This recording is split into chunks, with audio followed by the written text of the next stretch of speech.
जमलाल जी जोशी माला पहनाकर स्वागत करें।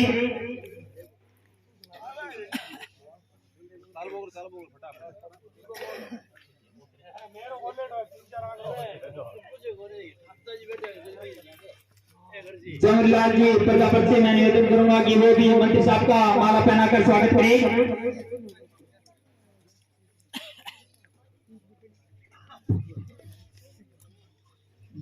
जगदीश जी तारीख पे मंत्री साहब का माला पहनाकर स्वागत करें।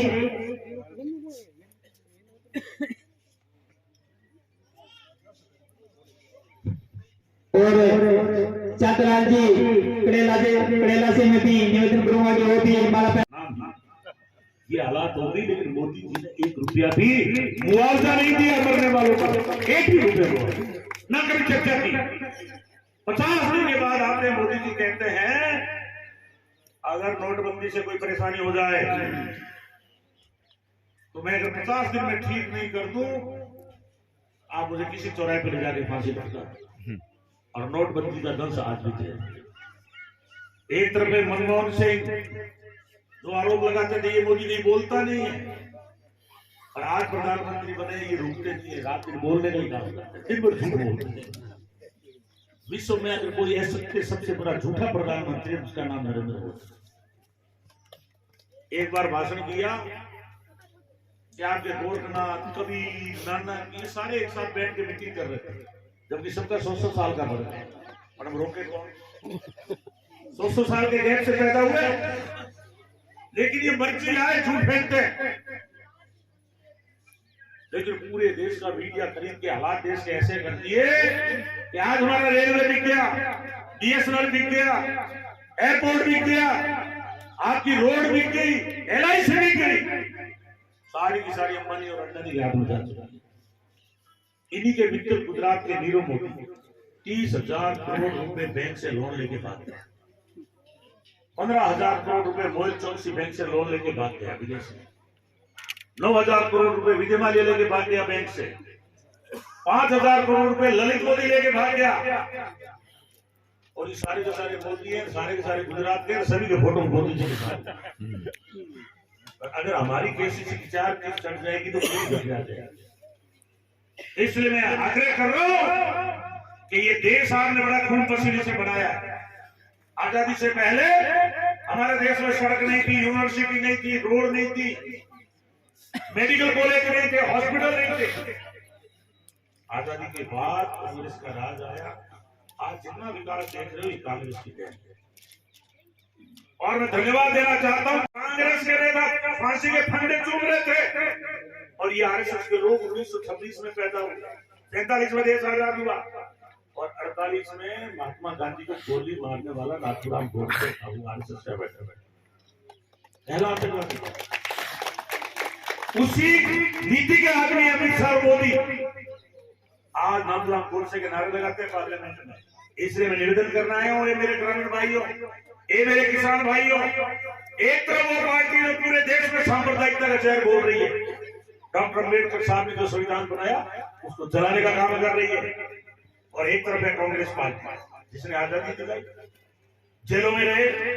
इंदिरा गांधी ने शहादत दी, राजीव गांधी ने शहादत दी, महात्मा गांधी ने 1948 में गोली खाई, पंडित जवाहरलाल जेल में रहे। और आज जितना विकास है ये कांग्रेस की देन है। और एक तरफ वो लोग हैं जो अच्छे दिनों में सांसा आकर पूरे देश को प्राइवेट पूंजीपतियों के अंबानी और अडानी के जेब में डाल दिया और मीडिया सारा अपने कब्जे में ले। जितनी भी संवैधानिक संस्थाएं हैं उन पे RSS का कब्जा हो गया। यहाँ तो कांग्रेस का राज, अशोक गहलोत मुख्यमंत्री, आपको पता नहीं लग रहा है। आप जाओ गुजरात में, जाओ उत्तर प्रदेश के अंदर, अगर वहां कोई व्यक्ति अपनी आवाज उठाता इस तरह से बोलेगा वो दूसरे दिन जेल में बंद हो जाएगा। राकेश टिकैत ने आंदोलन किया, आंख में आंसू देखे। क्या मुद्दा था? मुद्दा ये था कि 3 कृषि कानून लाए मोदी ने लागू किया। अगर वो कृषि कानून देता हमारी जमीनें सारी चली जाती।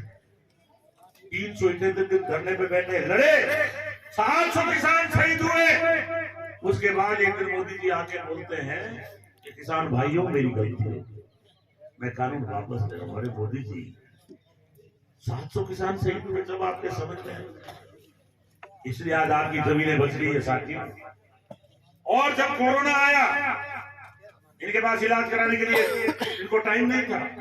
यूपी में देखा करो, मोबाइलों में आते बच्चों के बुलडोजर चल रहे, किसी मुसलमान को मार करके चढ़ाते हैं, जिनको हम लोग पाकिस्तान से ही मिले हुए हम मार रहे हैं। राहुल गांधी अगर आपकी बात उठाते हैं, उनको भी कहते हैं ये पाकिस्तान से मिले हुए हैं, ईडी को भेज दिया उनके घर पे। सोनिया गांधी जी को बुला रहे हैं। अरे जिस घर में 2-2 साधक होगी, शहीद हो गए, उनको क्या बुला रहे हो आप? आपकी औकात है तो जेल में बंद करके देखो आप, आपको देश की जनता ने बात दी। इसलिए 700 किसान शहीद हुए, उनको भी नमन करना चाहता हूं कि आजादी की लड़ाई हमने नहीं देखी। अगर वो किसान नहीं लड़ते, मरते नहीं, तो आज हमारी जमीनें सुरक्षित नहीं। मैं आपको इसलिए याद दिला रहा हूं कि आपके सामने भारतीय जनता पार्टी लड़ रही है।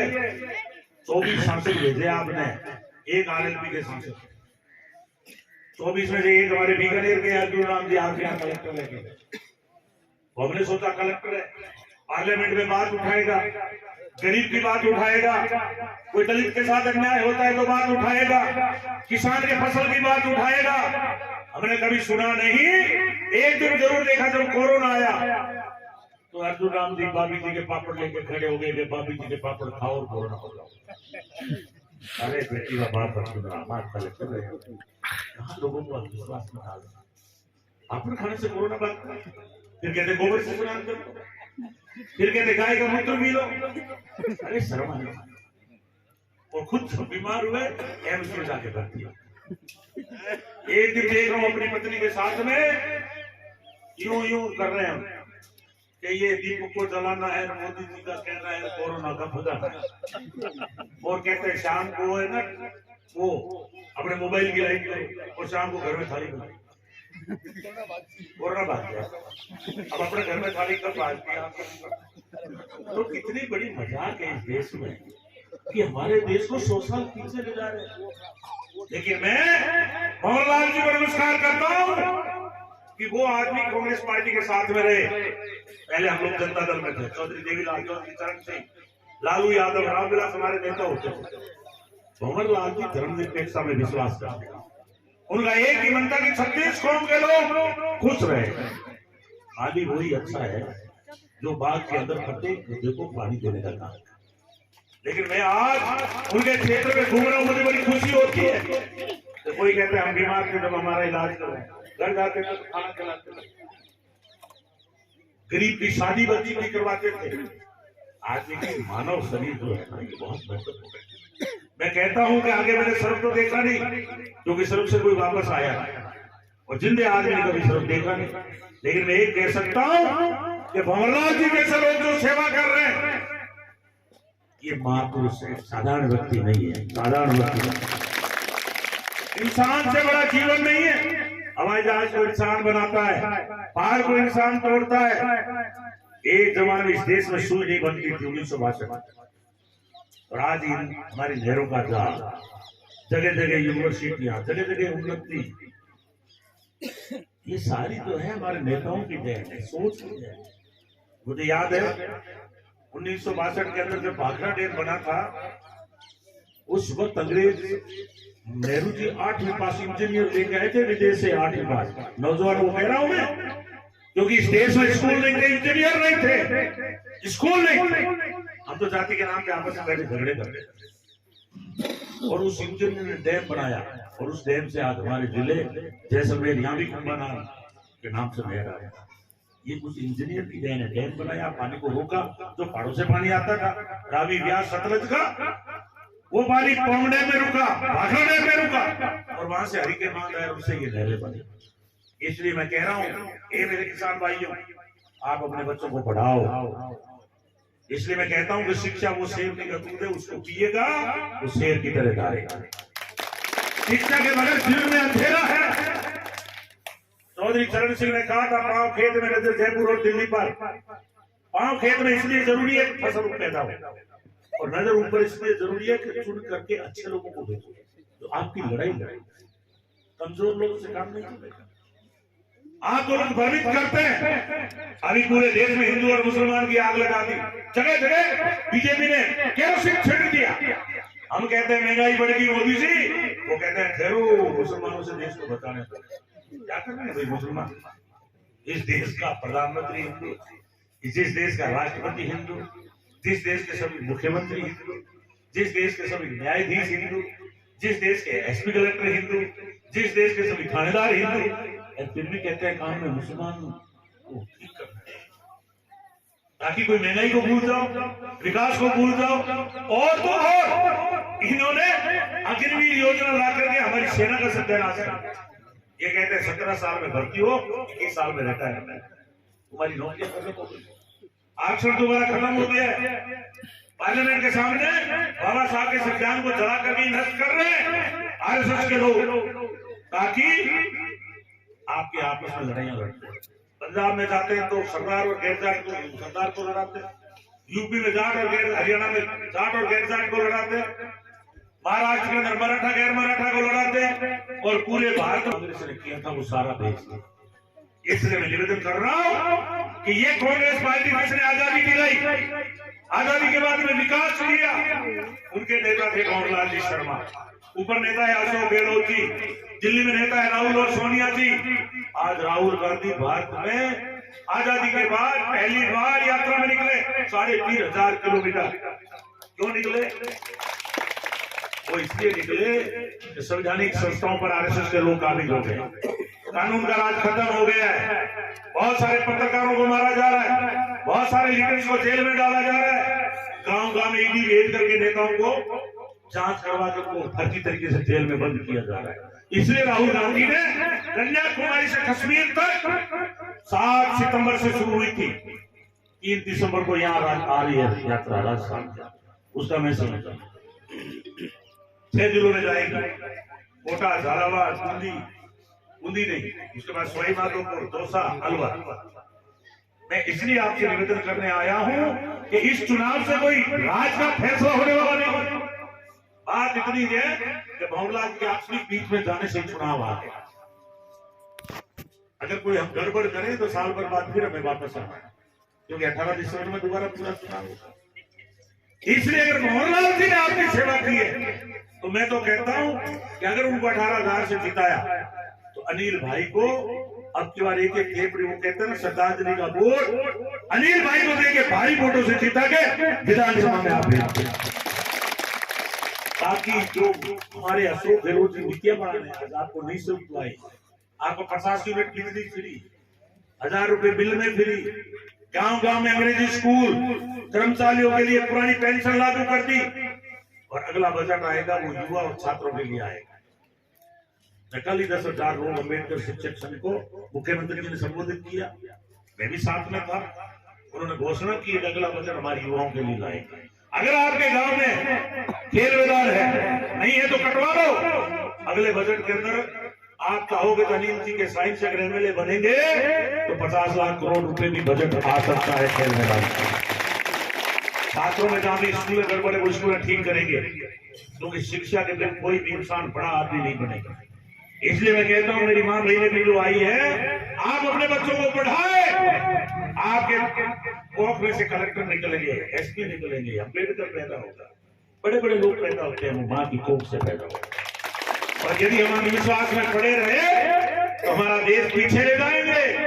तो ये मोदी और अमित शाह लगे हुए कोरोना महामारी में, विश्व तो पूरे इलाज में लगे हुए थे, ये ट्रंप नमस्ते कर रहे थे, और मैंने बताई दिया ये गोबर से स्नान करा के कोरोना भगा रहे। इसलिए मैं निवेदन कर रहा हूं कि आपका भला करने वाले लोग नहीं है, आजादी में इनका भरोसा नहीं है, देश आपने गलत लोगों के हाथ में दे दिया है। आज किसान दुखी, जीएसटी लगने से व्यापार दुखी, आपका नौजवान दुखी, बेरोजगारी बढ़ गई, और महंगाई जो ईश्वरती रानी 400 रुपए के सिलेंडर को लेकर डांस करती थी, नागिन की महंगाई बढ़ गई, आज 1100 रुपए हो गया है। राम कुमार जी कह रहे हैं आपका डीजल पेट्रोल 100 रुपए से ऊपर चला गया, आपके देश का रुपया गिर गया, और जो भी इनके विरुद्ध में आवाज उठाता है उनको ये जेल में बंद करके उसका मुंह बंद करने की कोशिश करते हैं। इसलिए मैं कह रहा हूँ कि डेमोक्रेसी में वोट के अधिकार से सत्ता बननी चाहिए। सत्ता पूंजीपतियों के हाथ में चली गई है, ये तो मात्र कठपुतली है। आज हमारे किसानों में महंगाई बढ़ाकर अपने लोगों का कर्जा माफ कर रहे हैं। 1,70,000 करोड़ रुपए पूंजीपतियों के माफ कर दिए, किसान का 1 रुपया माफ नहीं। आप निकाल लेना अपने फोन में, 2014 में मोदी ने कहा था मैं राज में आते ही सबसे पहले किसानों का कर्जा माफ करूंगा। आज वो नाम ही नहीं ले रहे, काले धन का नाम नहीं ले रहे, कहते मैं काला धन लाऊंगा 15 लाख रुपए दूंगा। अब नहीं बोलते, 2 करोड़ को रोजगार दूंगा, अब नहीं बोलते। अब तो मात्र कहते हैं हिंदू खत्म। इसलिए मैं कह रहा हूं कि आपके अंदर भ्रम डाल करके राज चलाना चाहते हैं, देश को अपने कब्जे में लेते हैं। हिटलर को, जैसे हिटलर था, हिटलर बहुत बड़ा तानाशाह। जब वो भाषण देता तो रोने लग जाता। मोदी जी को आपने कभी कभी आंख में आंसू लाए, मगरमच्छी आंसू आप समझ रहे हो? समुद्र में मगरमच्छी कोई आकर कब्जे में आ गया तो गया, कोई मोदी जी के आंसू। इसलिए साथियों, आप कांग्रेस को मजबूत करो। अगर बीजेपी को जिताओगे तो राज नहीं बदलेगा, और यदि अनिल भाई जीतेगा तो ये मुख्यमंत्री जी से और आपके विकास के लिए काम लाएगा। इनमें भंवरलाल जी के संस्कार है, इसलिए मेरा 36 कौन से निवेदन, आप अपना वोट सही दिशा में डालेगा। वोट का दिन पूरे 100-200 लोग बूथ पे खड़े रहो, क्योंकि 1% वोट ऐसा भी होता है कि बूथ का माहौल देख करके वोट बदलता है, और फिर वो कहता है देखो मेरा वोट जीत नहीं गया। अगर आप वोट देके आगे अगर 1 वोट से भी हार गए तो सीपी जोशी वाली बात हो जाएगी। जोशी जी हमारे 1 वोट से हार गए, अटल जी 600 1 वोट से सरकार चली गई, मैं एक बार रणनीति 600 वोटों से हार गया। वोट जो है 1-1 वोट कीमती है। आजकल सबके पास मोबाइल है, आप अपने रिश्तेदारों को वोट करो, बात करो, सबको एक तरफा वोट डलाओ। और ये मान करके चलता हूँ क्योंकि राजा सर विकान हमारे भूमकर सर की रिश्तेदारी है। आपके भीख सिंह जी की कई बार बात होती है लड़के हमारे बीकानेर में भी उनके रिस्पेक्टर लड़के मेरे को ध्यान में, कोई फोन पे भी बात हुई है। तो मैं आपसे एक ही निवेदन कर रहा हूँ कि आज तक तो आपके साथ अनिल जी थे, पहले भंवरलाल जी, लेकिन आज मैं आ गया तो मैं भी आपका भाई। भंवरलाल जी मेघवाल की डेथ हुई तो उनकी जगह मुझे कैबिनेट बनाया संभाग में, तो मेरी ड्यूटी है कि आपकी वजह से मुझे ही लाल बत्ती। मैं आपको एक ही बात कह के जा रहा हूं कि आपके लिए मेरा दरवाजा, आप कभी भी आ जाना, मेरा दरवाजा 24 घंटे खुला मिलेगा और मैं आपकी सेवा करूंगा। मैं ऐसे में से सामने भंवरलाल जी की मैं बहुत आदर करता था और मेरे भाई साइड में रहते थे, और मैंने उनसे बहुत सीखा है। लड़ाकू थे, दमन थे, अपनी बात जो कहते थे मजबूती से कहते थे, और मैं ऐसे लोगों को पसंद करता हूं। अपनी अपनी आदत, हमें ऐसे लोग चाहिए जो बात के पक्के हों, बात के धनी और अपनी जनता का ख्याल रखे। इसलिए हम मोदी जी की तरह वो फर्जी चौकीदार नहीं है कि चौकीदार बैठा रहा देश लूट गया पूरा ही।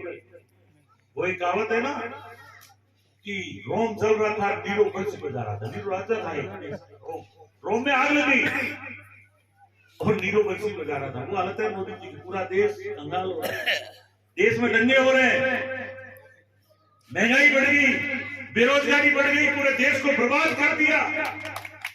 और वो मस्त है, चाइना 2000 किलोमीटर अंदर आ गया। हम मोदी जी कहते हैं हमारा 56 इंची का सीना है।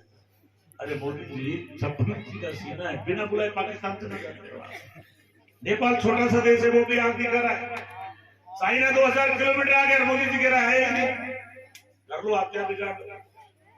इसलिए मैं निवेदन कर रहा हूं कि देश गलत लोगों के हाथ में चला गया, और अगर हम सोते रहे तो हमें तकलीफ होगी। हमारा प्रजातंत्र कमजोर है, संविधान नहीं रहा तो फिर आपकी हमारी कोई पूछ नहीं रहेगी। इसलिए मैं आग्रह कर रहा हूं, क्योंकि एक गांव और है, मैं सबसे निवेदन कर रहा हूं, हाथ जोड़ के झोली फैला के वोट मांग रहा हूं। अनिल आपका है, भंवरलाल जी आपके द्वारा तैयार